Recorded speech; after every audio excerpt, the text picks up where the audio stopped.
बिस्मिल्लाहिर्रहमानिर्रहीम अस्सलाम वालेकुम। हाँ जी बच्चों, कैसे हैं आप लोग? सब ठीक हैं? अच्छा भी बच्चों, आज हम ये गेस वर्क करेंगे। थोड़ा सा इम्पॉर्टेंट जो सवाल हैं उनको निशान लगाएंगे और ये कौन से वाले हैं मुतालिया पाकिस्तान के 9th क्लास के। तो ये पूरी बुक नहीं थी मेरे पास, तो मैंने उसके स्क्रीनशॉट ले लिए हैं और उस पर निशान लगा दिए हैं। और अगेन यही कहूँगा कि ये इम्पॉर्टेंट चीज़ें हैं। जो एक पूरी तैयारी होती है उसका नेमल बदल कोई नहीं होता, लेकिन ये इंपॉर्टेंट है। अब टाइम अगर थोड़ा है और आपकी तैयारी सही नहीं है तो आप ये वाले जो क्वेश्चंस हैं इनको ज़रूर लाजमी तैयार कर लें जितना हो सकता है। और जिन्होंने वैसे भी अच्छी तैयारी की हुई है वो भी एक नज़र लगा लें कि जी ये इंपॉर्टेंट हैं, ये हमें ज़रूर आते होने चाहिए। तो ये जो हमारा चैप्टर नंबर 1 है ना, उसके देखें जो एक्सरसाइज में शार्ट सवाल लिखे हुए हैं। एक ये वाला जो है, कायद-ए-आज़म ने 1 जुलाई 1948 को स्टेट बैंक का इफ्तिताह करते हुए क्या फरमाया। ये अक्सर आया हुआ पेपर के अंदर। फिर 2 कौमी नज़रिया, तो ये है ही वैसे ही बड़ा इंपॉर्टेंट है, इसको ज़रूर तैयार करें। अकीदा रसालत ये आ सकता है, इसके काफ़ी चांसेस हैं।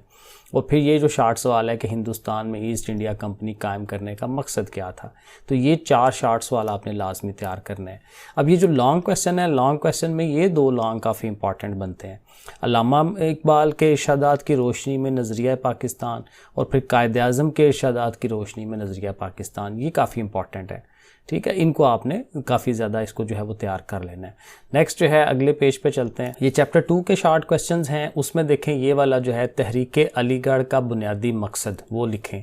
तो ये आप ज़रूर तैयार करें। मुस्लिम लीग के क़याम के पस मंज़र में क्या मुहर्रकात शामिल थे, क्यों मुस्लिम लीग को बनाया गया था, ये ज़रूर तैयार करें। और क़याम पाकिस्तान के बाद जो मुसलमानों को मुश्किलात आई हैं उनमें से 3 के नाम बताएं। और फिर 1956 के आइन की 3 खसूसियात। तो ये 4 क्वेश्चन जो हैं शॉर्ट वाले, इसमें काफ़ी इंपॉर्टेंट है। लॉन्ग में अगर आते हैं तो लॉन्ग में ये जो कायद-ए-आज़म के 14 नुकात हैं, ये तो हमेशा की तरह बहुत इंपॉर्टेंट है, इसको लाजमी देखना चाहिए। ये क्वेश्चन सबसे ज़्यादा अहम ये वाला होता है, क़याम पाकिस्तान के बाद पेश आने वाले इब्तदाई मुश्किलात का जायज़ा लेना। ये अक्सर बोर्ड्स के पेपर में ये आता है। ठीक है, फिर करारदाद मकासद, ये भी काफ़ी इंपॉर्टेंट सवाल है कि उसके अहम निकात को तफसीलात से बताएं। और फिर ये एंड पे ये आजकल जो है ना, इसके चांसेस ज़्यादा होते हैं, लीगल फ्रेमवर्क आर्डर 1970 का जायज़ा पेश करें। तो ये इसके जो हैं वो लॉन्ग क्वेश्चन बनते हैं। फिर अगला जो हमारा चैप्टर है उसमें देखेंगे मोहल्ले वकूफ़ की तारीफ़ जो है जो पूछी हुई है। 2 नंबर का सवाल ये तैयार करें। जंगलात के 2 फ़ायदे, इसको रेडी कर लें। पाकिस्तान में पाए जाने वाले 3 ग्लेशियर्स के नाम, ये कई दफ़ा पेपर में आया हुआ है। पानी को आलूदगी से बचाव के 2 तरीके बताएं। और ये जो जंगलात के कटाव के नुकसानात हैं उनमें से 2 नुकसान आपने बताने हैं। तो ये भी एक इम्पॉर्टेंट काम इसमें है।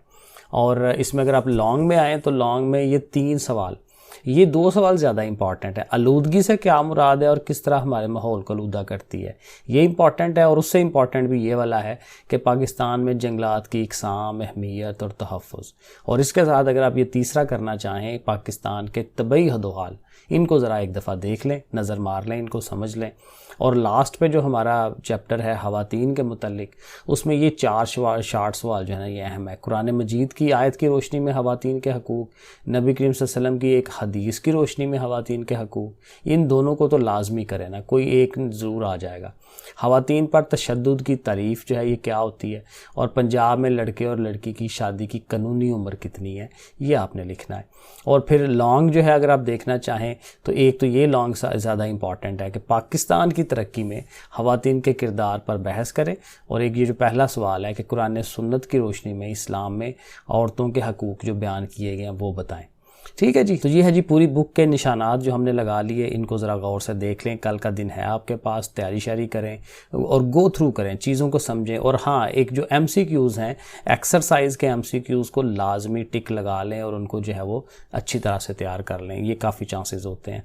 ठीक है जी। बाकी रीडिंग जितना आपको टाइम मिलता है बुक की रीडिंग करें, क्योंकि उस रीडिंग के अंदर से MCQs जो हैं वो बनते हैं।